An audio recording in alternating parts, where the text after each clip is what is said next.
The theme of the budget is United in Building a Resilient, Inclusive and Progressive Society.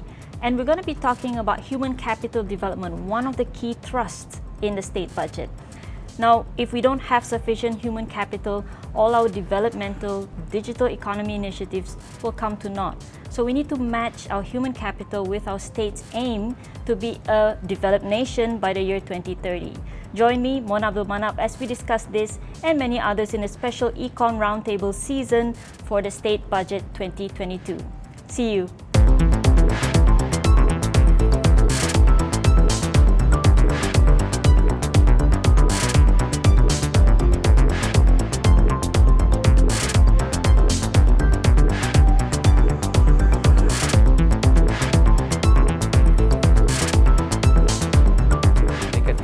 Awal kanak-kanak kinektornya sangat bagus untuk pembesaran biak kita kinektor. Sebab apa?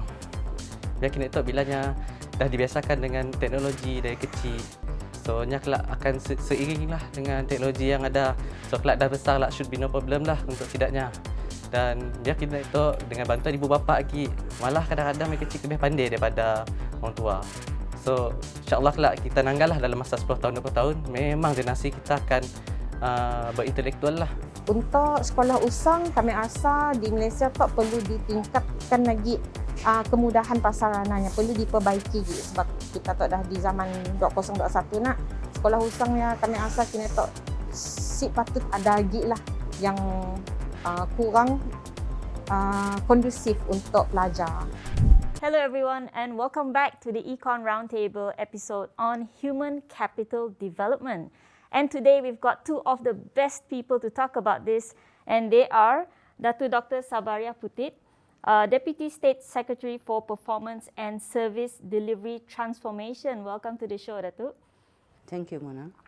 And we've got Professor Datuk Muhammad Fadzil Abdul Rahman, Assistant Vice Chancellor for Leadership and Development of UNIMAS or University Malaysia Sarawak. Welcome to the show, Prof. Thank you very much, Mona. Right, so we're going to start with the big picture before we dive into the finer details. Maybe, Dr. Sabaria, you can let us know what is the main strategy for human capital development of the state. Where are we going? What's the direction with this? Assalamualaikum semua. Thank you, Mona, and of course TBS for inviting us here today to provide some opinions and views on human capital and education for the state. I believe most of us know very well that human capital is the key drivers in any transformation or lifting up or supporting the economy as well as the socio-economy agenda of the government. As in the case of Sarawak, for example, we have already chart, which is have already launched what you call as a post-COVID development strategy here. Which we aspire to be an advanced economy as well as social inclusivity and of course environmental sustainability. We know where we are heading, and here we are looking at the baseline. What are we having now? And of course the strategy will definitely reduce the gap, increase the capability of the human capital at large. And in the case of Sarawak State government, for example, the interventions that the state is moving will definitely looks into all levels. Either it begins with the preschool, which we can see the intervention in terms of early development, early childhood development, which is the critical stage of any human capital development. This goes into the long-term investment. Then we have the school system. We need a quality set of education system, which the state is very much lagging from the rest of the nation. And we know where we are. We have to address the issues of dilapidated schools. We have to increase the STEM labs. This is also in view of our aspiration, our desire to actually move up into making sure that our STEM kind of percentage or enrollment is increased. We are hoping that by 2025, for example, we are moving into a 40% we can move. Now we are only at 23% enrollment for STEM. Right. So this is one. Yeah. Another is also we want to be sure the performance of our Civil service. school Okay. leavers at higher Yep. higher bar, yeah, than compared to the rest of the nation, Right. because we are still quite low, yeah.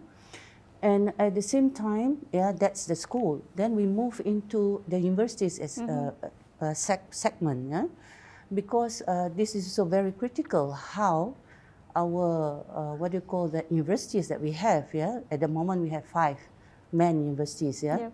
UNIMAS, UiTM, Swinburne, Curtin. Now we have UTS. Coming soon, we maybe have another one. Yeah, so all these universities also have to be really what do you call some more intervention in terms of how we want to make sure the graduates are ready for the job. Yeah, ready Yeah. for the job. The agility of the university sectors. Yeah. So the whole strategy is a more holistic way of Yes, looking at it, yes. covers all levels. Yes. And also it is looking at all levels of education, not just one. Yes. And to suit the Yeah. state's strategy, I think PCDS. Because as I said, yeah, Mona, we have a long-term investment Yep. in terms of the school system, but we also have a short-term, maybe Right. in terms of the university's product that are Yes. ready for the job market. Okay. But we also have a challenge here. For example, I must say there are two things. Yeah, one, the good side, the positive side is we have a young population. Yeah, where we have 60% of our population are 45 and below. Yeah, young population. But on the challenging side, I must say it's not an issue, but a challenging side is I must say that 75% of our workforce are still SPM school leavers. Okay. This is going to be a big challenge. Yeah. That's where we are intervening in terms of our TVET Right. skills. Yeah? We have to move into this quickly, Yeah. because this will fit. The only thing that we have to do is to map out the demand and supply. Yeah. Otherwise, we are doing a mismatch again. Yeah. So this is which to I think fit- the whole nation is Yeah. facing this issue. Yes. Yeah. And just to cut you mentioned about the early childhood, and I think this one goes. I think I'll address this to Prof. Yeah. And I'll go back to the state budget. It says here Yeah. there's 37 million ringgit Yeah. for early childhood and care institutions. And in the federal budget, on the other hand, we also have 746 million ringgit towards the repair and maintenance of schools in the country. Yep. And a large chunk of this is actually for schools in Sarawak and Sabah. Yeah. And it's about 165 schools in Sarawak to be exact. What are your thoughts on this? Well, first and foremost, thank you, TVS, for inviting No me worries. to give my views and thoughts about this. Of course, it's the way for me to answer that question. First, I have to agree with what Datuk Sabarah mentioned earlier. But having said that, I think, in all honesty, I must say that I should congratulate the state government Yep. for making its effort to allocate 37 million for early childhood education as well as other related agencies. And we have to acknowledge that early childhood education is very important. Early childhood education is paramount when it comes to education world, education system and whatnot. Most often than not, when we talk about human capital, like what Datuk Sabarah mentioned just now, we are looking at only at the tertiary level, at the university level, where we start to chart the future of our graduates as far as human capital is concerned. But we forgot one thing, that at that stage, that early childhood education, preschool, is one of the most significant era where we should actually be focusing on. And I believe that what the state government is doing is commendable, Yep. applaudable. This is not about politics. This is about being Yep. realistic. If we really want to be a developed state based on the state aspiration by 2030, we'll only have about approximately 9 years from now. Right. So we need to make sure that whatever aspiration we have, it has to be in tandem with what we plan. Yeah. So what we are doing now, I think by giving 37 million on preschool, which is very good, because just to share, perhaps parenting skill at home is considered as informal education. But it has to be coupled with formal education at the level of preschool, Yep. where all these trained teachers will actually inculcate and instill the values Yep. of acquiring knowledge at that stage. Yes. Perhaps it's not too academic at that stage, but more on moral values. Like for example, in Japan, during their primary schools, even during preschool up to primary school, their focus is more on moral values. Yep. They don't talk about academic yet at that Right. stage. But this is what it takes actually to produce a holistic human capital. Right. So human capital should actually start from preschool, as this will actually entice them to quest for knowledge Right. and to chart the future of the children, Yes. and at the same time to nurture their talent Yep. at that early age. So we It's very need to important. start them young. Yes, we have And to. I think we've got a lot more to discuss, but we'll come back right after this break.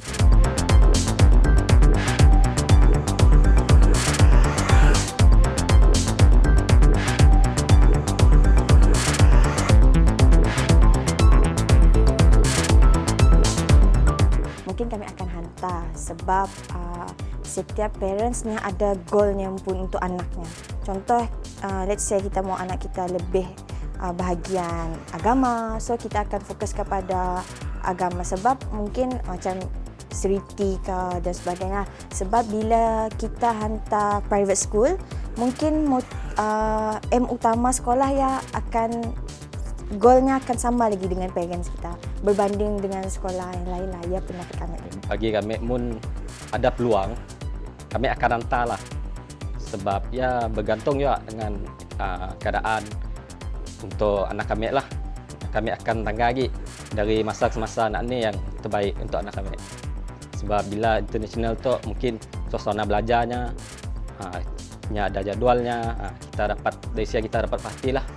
Welcome back to the Econ Roundtable on Human Capital Development. And we were just talking about early childhood before the break. And now let's go a bit higher and let's talk about Sarawak International Schools. I think it was just announced by the CM a few times, in fact. What is your take on this, Prof? Perfect. I liked it very much. And I think international school has been here in this state and other parts of the country for years. But what is interesting about the announcement made by the state government recently is to have their very own international school managed by the state government. And if I'm not wrong, from my understanding that I think they will establish about 5 schools? 6, I 5 think. international schools? 6, 5. if I'm not mistaken. 6 or 5. 5? Yeah, 5 okay. international schools over 5 years. Oh, wow. And about 500 students at any one time. I did my homework a bit on that Right. one because I'm very excited, to be Yeah. honest. Of course, there's mixed feelings about that. Some people say that international school might, create disparity, especially for those affordable group and those who are disadvantaged group and whatnot. But look at it in a broader perspective. We have to be very positive all along. We cannot afford to be negative all the way. Yep. International school will give a very good dimension, new dimension as far as education is concerned, without undermining national school. Yep. Well, people always like to compare between national and international school, which is to me, to some extent, is not fair, because national school, they have to cater a huge number of students. Yes. And at any one time, we have more than 40 students in one class. But at the same time, those who are eager to go to international school, but of course they're financial constrained, they are not from well-to-do family, or they are not able to be in these international schools. So I think it's commendable. It's a good move at the state of Sarawak, and they are creating their own milestone. Yeah. Yeah. I must say that. Yeah. I think I am very impressed. I must say that I wish I had that opportunity before. Yeah. Are we the first state to I introduce think so. it? I Yeah, think it yeah. should be. I And I think think so. perhaps it will raise the standards of Yes, overall yes, yes. education instead of comparing between Yes, national school and no. international. Yeah. It will Yeah. bring both No, up. we should not Yeah. compare. Diversifying Yeah. education is the key Yeah. to improving. Yeah. Yes. Now, if we bring it a scale up, we talk about now we've got early childhood and we've got the schools, Schools, and then yeah. if we go to universities, there is a problem, perhaps it has grown together with the pandemic, is unemployment among the graduates. And I know that in the budget, I think we've got 24 million for unemployed graduates. We've got the Graduates Enhancement Training Scheme, or GETS 4.0. Maybe tell us a bit more about that. Yes, indeed. Continuing where I left earlier, right? As I said, the university, they produce all these graduates. But of course, there is a gap between the demand and supply, as always. The whole world is facing that. So how do we retool or reskill or upskill our graduates to ensure they are job ready? This is what GETS 4.0 is all about. Now we call it GETS Plus. GETS Plus. So now, earlier GETS was actually not aligned to post-COVID development strategy, but GETS Plus actually is meant to align to post-COVID development strategy, in the sense that those who graduates who are unemployed, they can register, but at the same time next year when we begin, they are given both soft skills especially, but also digital skills, because you know very well that our post-COVID development strategy, a lot has to do with digitalization of the economy, So the gap that they are having now on various sectors, because we have 6 sectors, main sectors, tourism, manufacturing, forests, agriculture, and so forth, So this GETS will be attached, not just given the soft skills training, but they will attach to those projects. Those projects considered to be the new economy, the digitalization of the, for example, agriculture. Then we have the smart farming, for example, agro parks and all those things. Instead of these graduates just attached to the department, now they're attached to the projects. If, for example, a need for us, we are trying to work with Talent Corp. If we are lacking in those industries, we will work with Talent Corp to make sure that they are exposed to the industries which are there in KL, for example. This will be a good platform for them to learn on the job, come back, and they are able to actually help the state in those sectors. This is what GETS 4 Plus is going to be. So that's fantastic, and I think we've got a lot more to discuss about here, and we'll come back after this short break.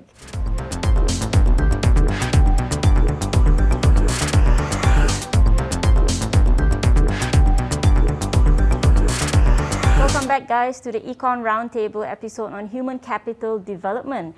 And we were just talking about the different levels of education, and now we perhaps move on to the civil service and the development of the human capital in our civil service. And I think there's a sum of 12 million ringgit set aside for capacity building for state civil service.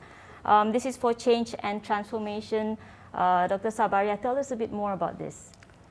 Thank you again, Mona. These are areas I think is close to my heart. In fact, we have after 30 years in the civil service, building the capability of the public sector is another segment of the human capital that needs to be transformed. When you talk about capability, it's about transforming the service itself to support the agenda of the government, because this is very critical too. And in fact, if you talk about capability, it's about how do you actually build and develop the capability of people, again, the human capital, processes, in the form of procedures, SOP, and so forth. But at the same time, there's another area that we need to transform, which is the technology. And now we're moving into digital. It is not about just e-government, but we are moving into digital government. So this entails a lot of a holistic approach in ensuring the people, the human capital or the workforce of the Sarawak civil service. If you talk about Sarawak civil service, is the public sector, is the civil service itself, the GLCs and the statutory bodies. And and they have at the different levels. This requires us to actually look at not just the training, but the kind of development strategies For example, how can we make sure that our public servants are moving into, amidst this pandemic, right? Yep. Moving into digital or virtual. Yeah? Right. The learning perspective now on LMS, learning management system. Yeah? So we are encouraging everybody to move into online learning instead of we have not had a face-to-face learning. And when we talk about, sorry, just to cut you there, when we talk about skills, somehow the mental health is also important because change is always something that may be a bit unnerving for some people. And I heard that your agency or your ministry is also covering mental health activities to improve the state civil service mental health. What's the program in there like? In fact, in tandem with the situation that we have been, prior to the pandemic, we have, I think, we have one of those areas very aggressive in our transformation. We build a community of practice among our counsellors and psychologists throughout the state, because we started from zero, and we build it up. We build a community of practice by working seamlessly with all the agencies, state and federal, including UNIMAS. And actually we move forward. Now we have that numbers, more than 100 plus of all the psychologists and counsellors working as a community of practice amidst the pandemic. At the same time, now we have created what you call as e-counselling. In fact, that e-counselling has somehow rather benefited more than 5,000. The public as well as the civil servant themselves who are able to capitalize on the hotline. Right, and especially now during the pandemic, I think it is a very much welcome effort. Now, I'd like to move back a bit more to education, and Prof, I'd like to ask you about the teaching of science and maths in English. And I think that's a bit of an issue as well for some people. And the state puts aside about 5.8 million for this. What are your thoughts about teaching of science and maths in English? Yes, I agree. I fully agree with the proposal by the state government to carry on with teaching science and mathematics in English. Of course, there were heated arguments before, including the identity, the national language agendas, and whatnot, especially from the disadvantaged group. But I believe that teaching science and mathematics in English will give a lot of benefits to our students, simply because of the jargons, because of the specific terminologies in sciences and mathematics, where you are required to acquire good command in English.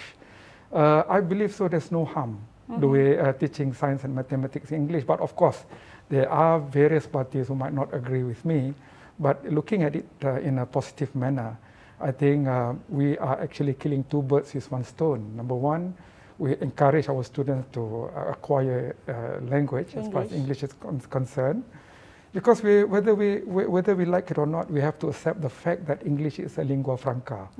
And then at the same time, most of the references and books are all written in English, and it will be much easier for us to actually understand rather than to translate all the way. And honestly, if you ask me, all this translated version, especially mathematics, I do not know how to teach my children, because it's totally alien to me, all this terminology. And so I believe we have to carry on, we can carry on, especially in Sarawak. You have the advantage, because I think civil servants, they are allowed to use English and Bahasa Malaysia as medium of transaction. And they are equally important. And that's one of the reasons why I personally feel that Sarawakians have good command in English in general. And it doesn't mean that we need to disregard our national language. No, we not can do at both all. in tandem. Not at all. I think that is the biggest mistake that people always, the truth is, it's not about undermining our own language. We realize that we are Malaysian, we need to keep up. We need to uphold the language to keep our identity as Malaysian. But at the same time, acquiring English is as important. It's very important for us, because that's the only way for us to move forward. Until we have something to show to the world, then we can start talking about Bahasa Malaysia later. And I think this topic. There's a lot more that we can talk about, Right. and unfortunately, that's the only time we have today. Okay. Thank you so much, Prof. Thank you so much, Dr. Sabar, for being with us today on the show. Now, human capital, human resource is the most important asset in an organization, and Sarawak is a big organization, and our people is the most important asset that we have. Now, we've got our future plans to become a developed nation, but the people must run in tandem, our development must run in tandem with that aim of the, or the vision of the state. Now, they've got a lot of initiatives put forward, but it takes two to tango. So, you and me, we've got to also move forward and change our mindset to learn, unlearn, and relearn. Now, stay with me on a few more of the Econ Roundtable episodes as we discuss other topics in the budget. This is me, Mona, signing off for the night. See you then.